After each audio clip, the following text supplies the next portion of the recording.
Selamat datang di channel YouTube Borin Vlog.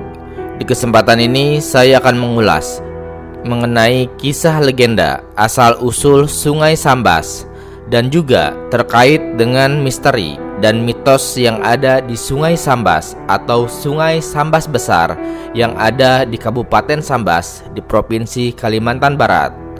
Bagaimana kisah legendanya? Silakan disimak berikut ini. Sungai Sambas atau disebut juga Sungai Sambas Besar adalah sebuah sungai yang mengalir di Kabupaten Sambas di Provinsi Kalimantan Barat.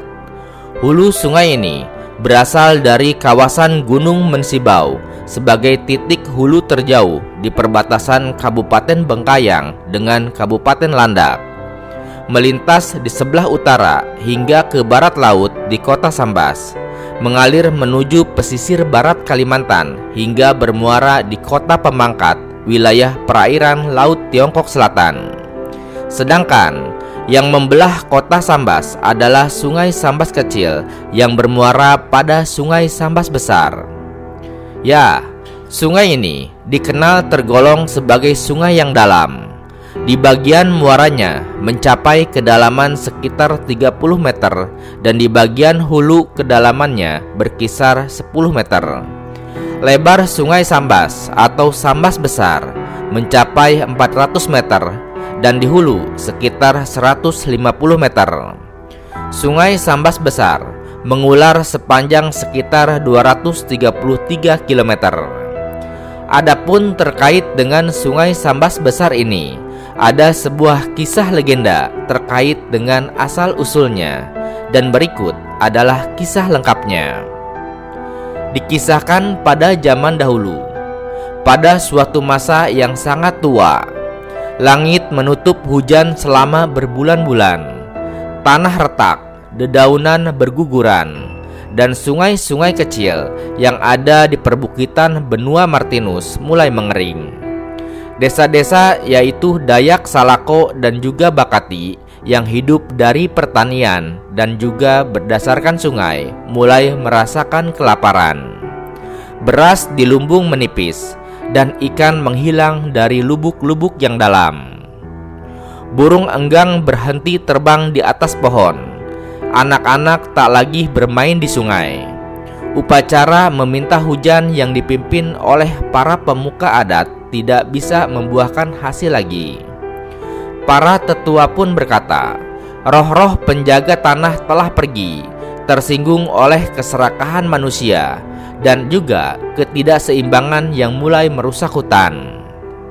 Di tengah situasi ini, masyarakat Dayak menggantungkan harapan pada seorang tokoh agung bernama Panglima Sumba, seorang pemimpin spiritual dari sub-suku Kayatan yang dikenal mampu berkomunikasi dengan roh-roh penjaga alam dan memiliki mandau pusaka, warisan leluhur yang hanya diturunkan kepada pemimpin yang bersih hati dan juga lurus jalannya. Ya, Panglima Sumba memutuskan untuk menempuh jalan adat, yaitu jalan adat yang paling sakral, yaitu bertapa selama 7 hari 7 malam di Bukit Penai, sebuah bukit atau gunung yang dalam kosmologi Dayak diyakini sebagai tempat persemayaman roh tertinggi. Bukit ini berada di kawasan tinggi antara lembah benua Martinus dan juga hulu Sungai Sambas, tempat asal berbagai anak sungai yang mengalir ke dataran rendah. Dalam keheningan malam ketujuh, saat suara hutan nyaris tidak terdengar, Panglima Sumba mengalami penglihatan gaib. Ia bertemu dengan Puyang Garing Bujang Nyangko, yaitu roh agung leluhur pertama yang menjaga tanah Dayak. Cucu leluhurku, ucap sang roh dalam cahaya. Di perut bumi ini tertidur seekor naga air, penjaga keseimbangan dan pemilik mata air suci. Ia tertidur karena ulah manusia yang lupa menjaga titipan alam. Bangunkan dia, bebaskan alirannya. Tapi ingat, Sungai yang lahir darinya adalah makhluk hidup, bukan milik siapapun. Ia adalah titipan bagi semua makhluk. Ucap suara sang leluhur. Setelah menerima wahyu itu, Panglima Sumba kemudian turun ke Gunung Mensibau yang letaknya di antara hulu pegunungan Dayak Bakati dan juga lembah yang kini menjadi wilayah Kecamatan Sejangkung. Di sana, dengan bimbingan roh leluhur dan juga ditemani para tetua adat dari berbagai subsuku, ia pun menancapkan mandau pusaka ke dalam tanah. Tak lama kemudian, langit mendung, petir menyambar, dan bumi mulai bergetar hebat. Terdengar suara raungan jauh dari dalam perut bumi. Lalu, dari celah-celah retakan, memancar air deras berwarna biru kehijauan, jernih dan juga bercahaya. Air itu tak berhenti mengalir, membelah tanah, menyusuri lembah dan rimba, hingga membentuk suatu aliran besar yang semakin lebar dan juga panjang. Sungai itu kemudian dikenal sebagai Sungai Sambas Besar hingga saat ini. Ya, konon tubuh naga itu menjelma menjadi sungai. Kepalanya berada di muara Laut Natuna di pesisir barat laut, sedangkan ekornya berada jauh di hulu, yaitu di dekat daerah Gunung Raya dan juga hutan lebat yang kini menjadi perbatasan dengan Sarawak, Malaysia. Sejak saat itu, tanah kembali subur, hujan mulai turun, ladang kembali hijau, dan Sungai Sambas Besar menjadi sumber kehidupan bagi semua suku Dayak yang tinggal di sepanjang alirannya.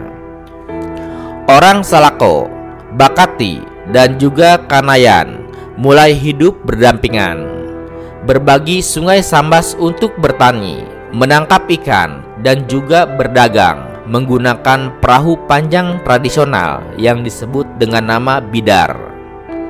Sungai Sambas atau Sambas Besar ini kemudian menjadi penghubung budaya dan juga ekonomi dari hulu ke hilir, dari kampung ke kampung.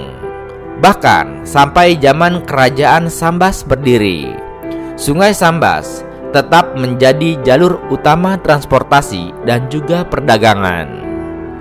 Namun, Sungai Sambas tetap dianggap keramat. Tidak boleh ada yang mandi dengan sembarangan, membuang najis atau sampah ke Sungai Sambas, atau bersumpah palsu di tepiannya.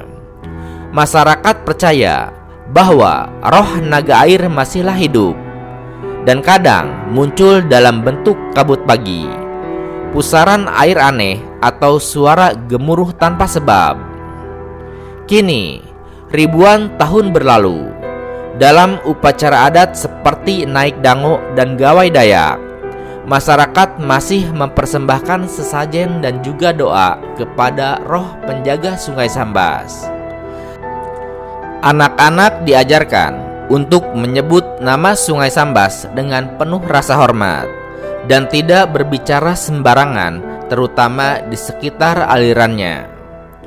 Dalam pemetaan topografi modern, Sungai Sambas Besar memang terbukti berhulu dari kawasan perbukitan Niut dan mengalir ke barat laut hingga ke Laut Natuna, membelah wilayah adat Dayak Salako, Kanayan, dan juga Bakati.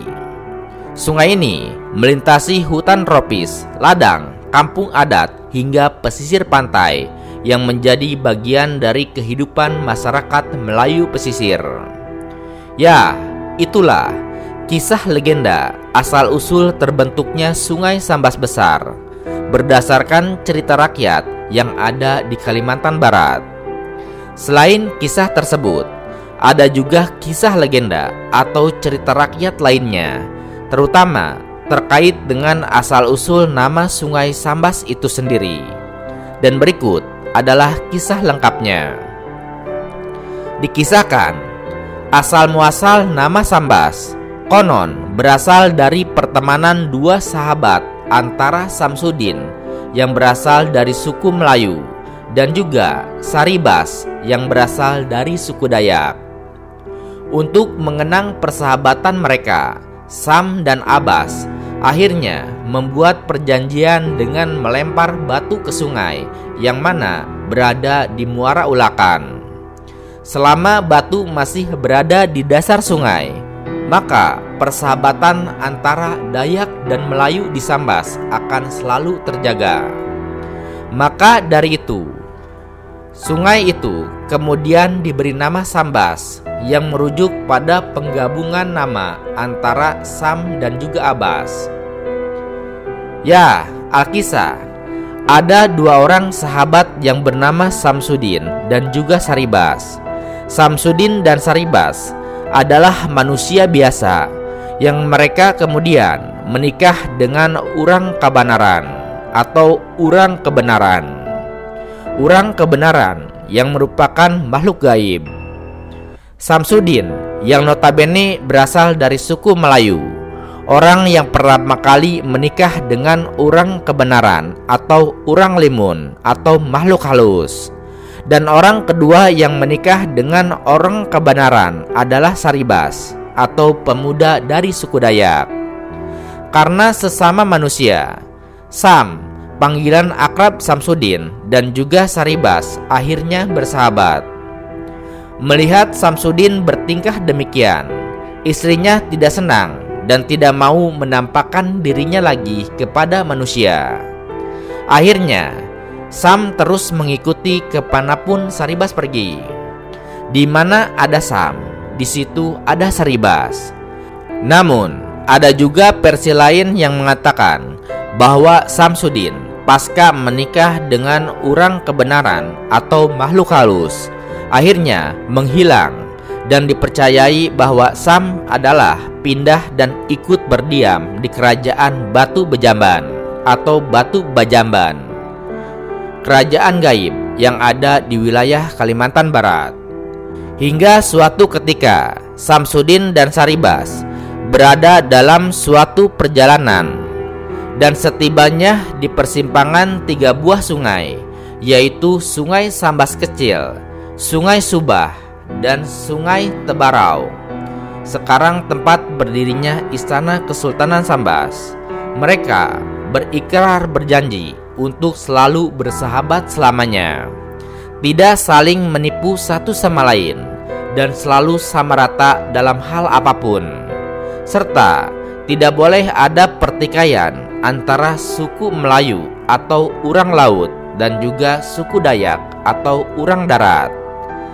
Ikrar persahabatan mereka tersebut ditandai dengan membuang sebuah batu yang mereka ambil dari Gunung Sebatok di persimpangan ketiga sungai secara bersama-sama. Menurut cerita rakyat Sambas bahwa batu-batu Gunung Sebatok runtuh ke sungai yang kalah diterjang Gunung Senuju pada masa lalu atau tempo dulu. Aku ingin tidak akan pernah ada pertikaian dan saling dendam antara kita, walaupun kita dari suku yang berbeda, kata Samsudin. Seandainya batu itu timbul ke permukaan, barulah kami orang darat atau Dayak akan melawan orang laut atau Melayu, ujar Saribas sambil memeluk Samsudin. Seusai mereka berkata, tiba-tiba tempat mereka membuang batu tersebut membentuk pusaran air yang mereka namakan kemudian dengan nama Ulakan.